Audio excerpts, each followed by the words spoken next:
welcome to the Houston Element Podcast. My name is Missy, and I'm your host. And today, I have the lovely pleasure to introduce a local artist who's new to the music scene, Royal Sweets. Hi, what's going on?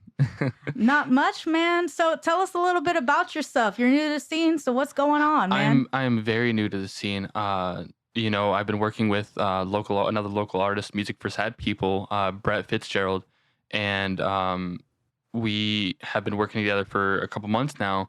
And he has been, like I mentioned, helping me out and getting my name out there. I've kind of more or less talked to other local artists. I've been talking to a local artist over there in Dallas, Jeff Azar, Demi the Daredevil, and he's a really, really cool guy. And I can't wait to be in this community. Oh, that's wonderful, man. That's wonderful. So what is it about music that speaks to you? Why is it that you want to be that? Why is that your passion? It is everything, personally, because I've been listening to music ever since, I was a little kid. And, being a little kid listening to music, you don't understand what the lyrics as well, but you just have all that, like that hyperness, and, you have so much energy to go around, and you don't know how to do it. And then whenever I went to Mayhem Festival 2014, that was like one of my first concerts that I moshed to, and it's just everyone is great, and everyone gets along together over there in concerts, and there's no reason to be afraid anymore, and it just kind of shuts off the outside world, so to speak. Just hearing somebody mention Mayhem Festival makes my dark black heart soar. I haven't heard anybody mention that festival in ages. I miss that festival. I miss it too. I love that festival. In 2014 is just it's such a odd and amazing year. It was a great lineup as well. I know that I was freaking out. I mean, I went to a couple Mayhem festivals since 2006. I was going to Mayhem Festival. Yeah, don't ask my age. Okay, don't worry about it. But since 2006, I've been going to see Mayhem Festival. And I remember seeing Nine Inch Nails. I remember seeing Disturbed and all these other bands there. And I'll never forget the sense of community that you saw at this festival. You see these metalheads from my age, that was that time teenager, all the way to 40s and 50s, And you're thinking, oh, these are some tough cats or whatever. But you come up to them, they're like, yeah, I got a kitten named Peanuts. Like, and you're like, that's awesome. Oh, yeah. And we're showing pictures of your animals all this stuff. For example, I believe this was at Warped Tour, and I just found, this was pre-COVID. And I just found some random water bottle on the ground, picked it up. It was like a little flask. And I was watching a show from Chelsea Grin, and this guy came up to me. He's like, "Hey, what's going on?" I was like, "Hey, you want some water?" And then we just shared water. It was like a whole moment, Yeah, I mean, that's what I think of when I think of festivals, man. It's just the people, the community. We all get together, and that's necessarily my passion. I love the people around it. Because without the people, music really isn't much of anything besides, because without expressing your emotions, it touches people's hearts, and that's what music really is for the people, and sometimes, most of the time, for yourself, Absolutely. So what would you say is, I mean, I don't like to put music in a box of genre or nothing, but what would you say is kind of your vibe, your style, your biggest muse for your music inspiration? So what I have planned right now is I was never really good at identifying genres. I just knew that it was just either rock or metal. I guess I want to say maybe deathcore or metal as is, and again, what I have planned up right now, I have a couple recordings right now, and it sounds amazing. I can't stress enough how good of a producer Brett Fitzgerald is. It is actually kind of insane, and I, like I mentioned, I've been wanting to do this as a kid, and to see it actually happening before my eyes is just mind blowing to me. You know, seeing this all fold out and having the opportunity to actually express it with as many people as I am, because express it to as many people as I can. And because as a kid I was kind of like sheltered, or not really all that social, and talking to people was really, really difficult for me. And with that, it's a whole thing. Whenever you get bullied as a kid or anything like that, that's because I was severely messed up as a kid, and music kind of brought me back into. It's like, hey, you don't have to worry about the outside world for now. Just kind of plug in your earphones, be in your own head, and just kind of pass time by, you know. And it feels great. And like I mentioned, with the people, community is great. There's almost nothing wrong with the community. Almost nothing, Almost nothing. So, and you mentioned Brett Fitzgerald from Music for Sad People. He's producing your music. So, how did that start? How did you guys meet? So, it's a very long story. So whenever I started working, my very first job at Subway, whenever I was 16, he came in to actually start working at the same Subway, and I actually taught him. I was like, "Oh, this is how we do it." And then, eventually we ended up talking over things that we love, and we kind of connected like that. So I've known him for years now, and to finally see him being, succeeding for this long, or because he's been wanting to do this music industry for really good while, and I'm really happy for him. I can't stress enough how proud I am of him, because he's doing something that he loves, and I'm right beside him. If he needs me, I'm there for him. Absolutely. And I'm actually going to be at his show. Like I'm going to be helping him kind of set up everything, because he's going to bring me behind the scenes and kind of show me the route, and I love it. I love him. He's just such a good guy. Well, that's wonderful. And that, I'm glad that, to hear artists helping artists, people helping people out, because, you shouldn't be envious of other people's success. We should be champagning together. You know what I'm saying?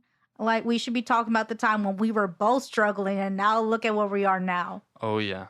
Oh yeah, definitely. Especially, it's funny how you mentioned that we're both struggling, because Brett was just some really hyper kid, and we all struggle in these times, and Brett Fitzgerald has definitely struggled making his album that recently came up, uh and it's very difficult to find people that are like with you through all of it.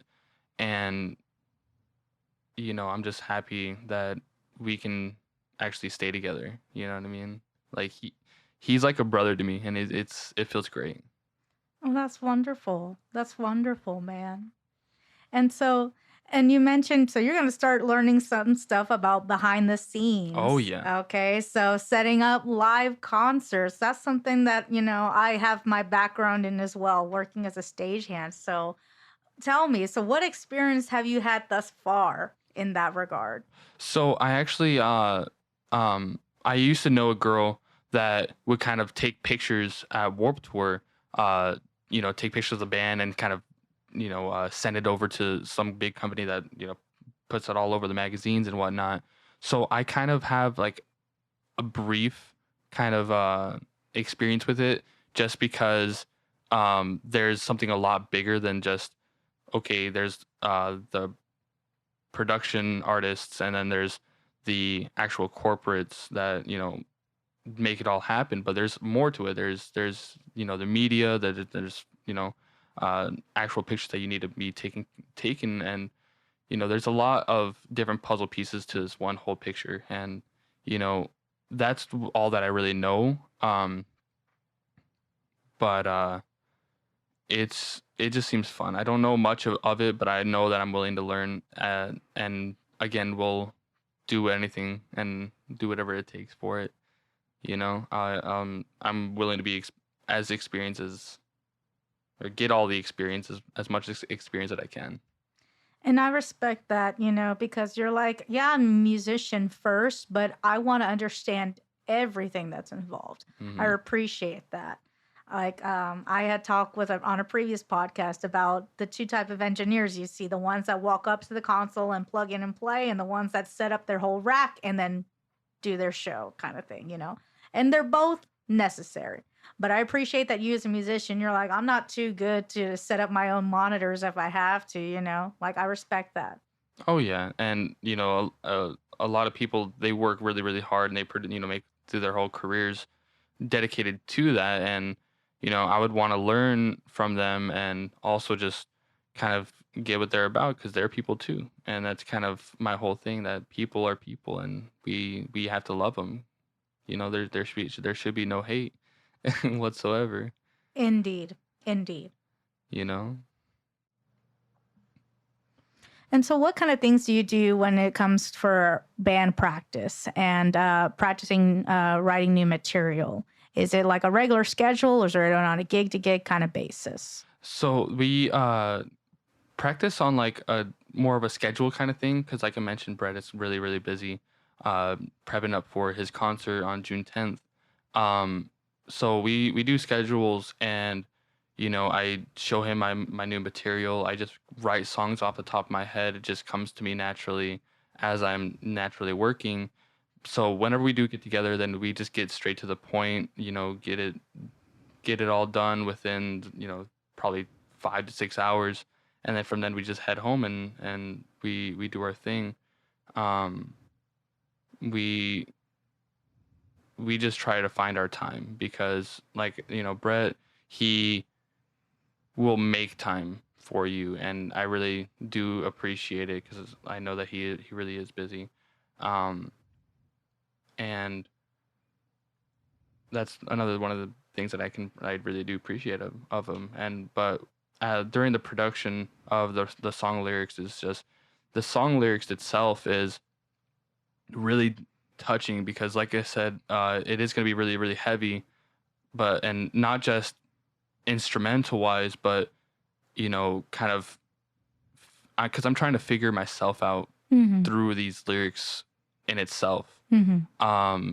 It kind of goes off the questions in my mind that I never really had the chance to answer alone. Like um, religious beliefs, and different type of, you know, why people think these things, and you know, writing about them kind of makes me understand my views, and kind of express myself that way. And it feels great to just kind of have it all on paper, and doing it in the studio really does help, and it makes me feel a little bit more emotional than I am. But um it isn't, singing the songs that I've been working on. One of the songs, Worship, is really, really heavy, and it is something to be looking forward to, because, like I mentioned, I'm all about energy, and energy is going to be a really big factor in this upcoming album that I'm going to be doing. And I already have been talking to a lot of people, and I will have a show, I believe, next year in January, if I do get when I do get my album out in time, and I'm gonna be so excited for that whenever that comes out. That's exciting, man. And I appreciate that you're like, well, we got the goal set up, but you're not rushing it, because you can't rush Mm-mm. fine art. Okay, it's like wine, it's like beer. It's got to take time to ferment, chemical reaction, all that good stuff, And then when it comes out, you're just like, Mm. So what are the kind of things that you need to do to mentally prepare yourself to get into the music creating kind of mode? I really, really like that question. I really do, because usually I'm kind of a really shy guy, and I whenever people ask me about my music now, because a lot of people have heard it just on the small recordings, and they're like, "Hey, do it now, do it in person." And I'm just like, I'd rather not, because I do get a little shy. But whenever go into that studio, I put the headphones on, and the microphone comes to my, right in front of me. It's You don't hear anything but you, and you're in your whole own world after that. So it just kind of transports me to a different area mentally, and I just go to town, and then I don't even know that I'm in a studio anymore. I just do my thing, and then if it needs to be redone, I'll redo it. And sometimes we do it multiple times, and then we just go to mixing, and then we go from there. And it's it can be tough going into that mode, because you do get singled out right off the start, and it's just being new to it was difficult at the beginning, but feeling more comfortable with it, having those little step stools leading up to it is just, it feels nice, because I'm a learner, and I'm always down with it. And so, what things do you like that you've noticed so far when it gets to the mixing stage that you really like, that you think brings your music forward more, gives it that extra that you're needing? Definitely layers. Layering is really difficult. You have to do it. Okay, do it at this octave. Do it a little bit a second early. Because sometimes I would be having to doing the best takes, but it'd be a second late, and it could be a little frustrating. But like I said, like you said, you can't rush fine art. And hey, we can be here all night long. I'll be fine with it, and I will again do whatever it takes to get this out here, because getting getting my name out there is definitely the hardest thing. But whenever I do produce, get the music out, it's going to be really, really something. It's going to be, I can't stress enough. And I'm one of the biggest hypocrites, okay? Like I will say it first, you know what I'm saying? But you have to remember, don't beat yourself up. Don't judge yourself so harshly, because as an artist, you're gonna be your toughest critic, no matter what. So definitely take your time. I totally feel that. Okay. But when that wine is sweet, it's ready, and just drop that thing, because we are eager. We're like itching tattoo. Like we're like, ooh, music, like that is the kind of gift that everybody's always, always, always interested in. Oh yeah. Oh yeah. And I'm eager too. And I'm a part of me really wants to rush this first thing out, but because I'm gonna be right now. I have a little demo right now, almost ready, uh, called Hideaway, and I want to just bring that out there, but like I said, I'm very, very picky with what I release, because first impressions make a big difference. Oh yes. Oh yes. And the layering aspect and mixing, that's something that you hear a lot of engineers do, but they all have their own different flavor of doing it. And you really need an engineer as an artist, someone that not only like cares about what they do, but that believes in you. Not just like, oh, well, come on, I got another session after. No, like I'm not just paying for your time, I'm paying for hopefully for this connection. Hmm. Oh yeah, I've gone through a couple audio engineers that have been like that, and this one that I found, he's a really nice guy, and he's been helping me a lot, and he actually cares for the music, and I'm really thankful to have him. Oh, that's wonderful. And so you have goals set in mind for hopefully a show in January if everything comes through in time with the album. But again, we'll see. You know what I'm saying? Because when that album drops, whether it's January, February, March, it's going to be fire. We already know this. Oh, I can assure you right now, it's heavy, and you know, I can't stress enough how good this song is, like the music is in general, just because I didn't know what my sound would be. I didn't know what, exactly what genre I would be, because I really love alternative. I really love, new metal or regular metal, rock, or, something like that. With clean vocals, it could be growly or anything like that. But with the lyrical choices that I make, uh, it can be difficult to exactly, oh, should I scream this one? It's like, oh no, let's go ahead and clean sing this one. But forming it all out, it just feels natural, mixing it all. And sometimes I would change a lyric on the spot, saying, oh no, this probably would sounds better like this. Mm-hmm. And it's gonna be like, it's different, Mm-hmm. because like I mentioned, I've never been in a studio, never done anything. So kind of making a change on the spot uh can be, nervousome, because you feel a little rushed. But you know I like it. I personally do. It's like, hey, can I go ahead and try this really quick? Just record, and we do this. And sometimes it makes it better, sometimes it makes it worse. But it's good to try. Mm-hmm. And that's all I can do, is try my best. And sometimes that matters, and I won't stop. Exactly. A good engineer will let their artist have room to explore, because that's a big part of the experience. That's how you get the best product out of your artist. Now, we're not going to let you stick a fork in an outlet, that, like, I'm sorry, but no. But it's like, hey, can you just put some verb on it? Let me see how it sounds. Okay, whatever, I mean, because ultimately at the end of the day, we're creating your vibe. Mm-hmm. You know what I'm saying? And we're fortunate enough to be even a part of the, in the kitchen mixing kind of thing. So that's a very important thing. I agree. Oh yeah, finding a really good audio engineer is very important. Absolutely. Well, thank you so much for sharing all this information with us and getting us a chance to get a first inside look at what's to come, man.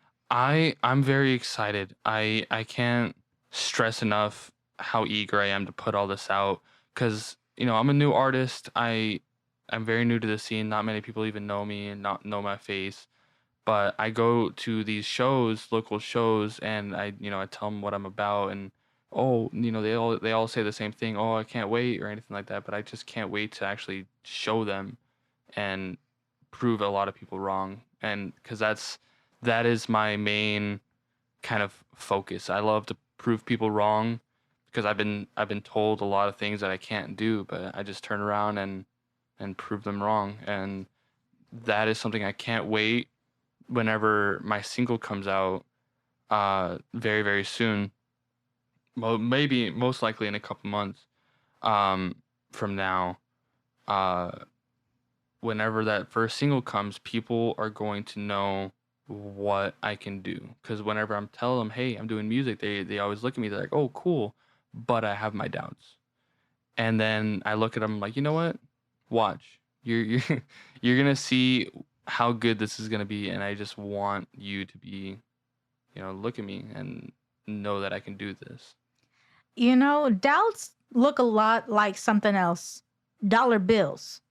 Because each time y'all doubt, you liking this thing, oh, they're never gonna make it. Oh, they're never gonna make it. Every time you have my name in your mouth, I'm making dollar bills. So keep it up. Thank you.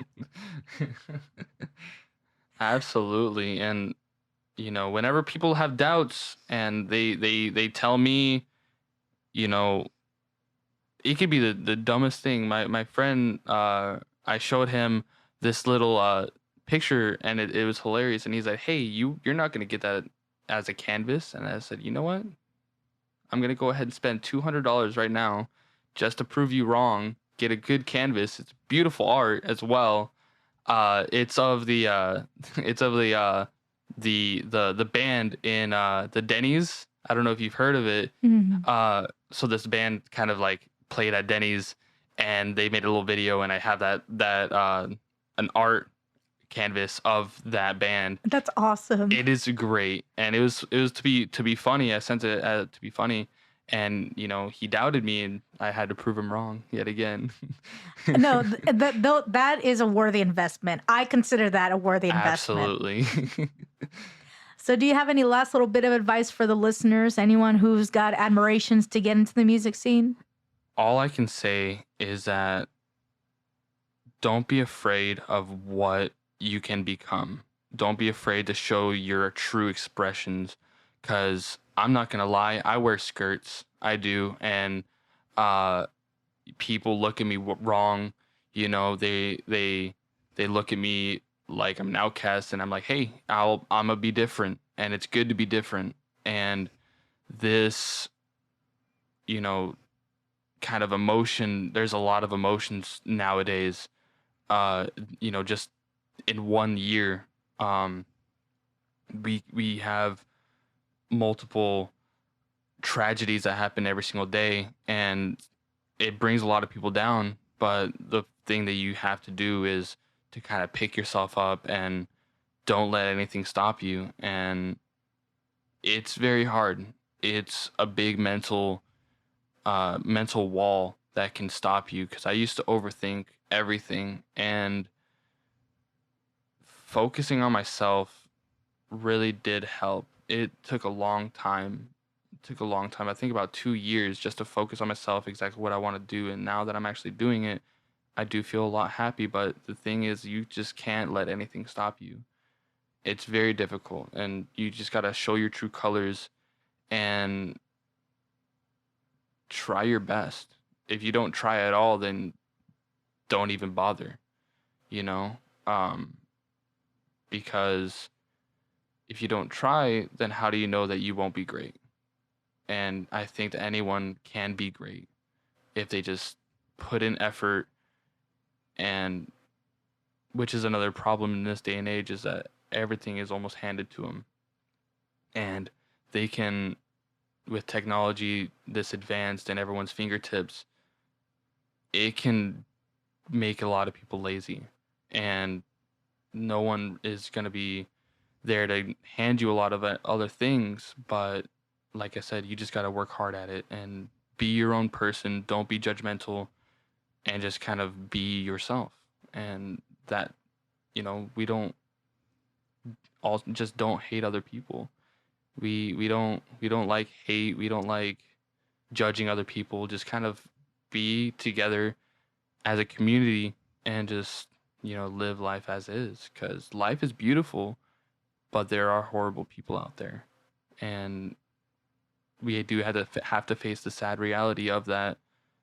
But we have to have that mental wall, just kind of break it and just be yourself as is, so that way you can kind of get away from all the judgmental people and get away from the sad reality that we live in. And just be yourself, because once you have your own, you're happy with yourself, then you're living life on the top already, because not a lot of people can do that. And that's a fact, man. Don't worry. There's always going to be trash, okay? That's why they come on Thursdays. Maybe your complex comes on Friday, but don't worry about the trash, okay? The trash people are going to come pick it up. Bless you. Thank you for your service, okay? We salute you, okay? All right? You heard it from the man himself, okay? Love yourself. Don't worry about the trash. And just keep on trying, man. Failure is not the worst thing that can happen. Not trying is the worst thing that can happen. That's all it is to it. Well, thank you guys so much for joining us this week, and we'll talk to you guys next week. Peace.